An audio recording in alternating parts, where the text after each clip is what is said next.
Mujjukira bulungi nnyo ssabbiiti ey'ewedde ekitongole ekya CID mu Kampala n'emiriraano kyatwala omu ku baselebu b'omu Kampala omwejaajaami oli mu Charles Sipapa mu kkooti ku nsonga ez'obubbi obwa kkondo.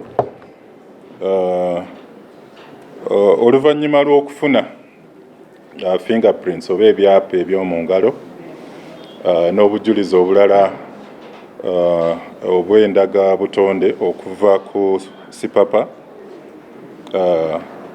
Obujulizi buno we twabugeraageranyizza mu sampo yaffe y'abantu abanoonyereza abazze beenyigira mu bikolwa ebya kkondo eby'okumenya amayumba n'okubba, twakizudde nti ebyapa by'omu ngalo n'endaga butonde eza Sipapa zaazuuliddwa mu nfoofofo endala 12 mwe baamenya ne balyoka banyaga eby'omu nju. Kino kiba kitegeeza nti Sipapa y'omu ku abo ababadde mu bifo bino 12 mu bitundu ebya Bugoloobi, Kabalagala, Kira Road, Jinja Road, Kiwaatule, Ntinda, Kyanjajjomayi.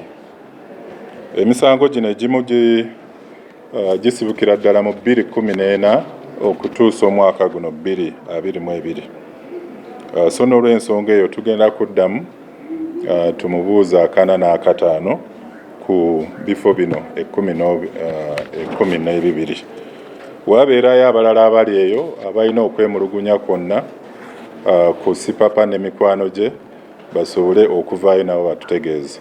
Waliwo abagezaako okutiisatiisa abakola okunoonyereza ku Sipapa nga balaga nti ono alina akakwate ku bajenero bangi amanyikiddwa wattutumu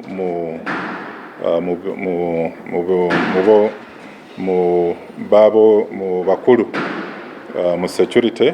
Bino si bituufu.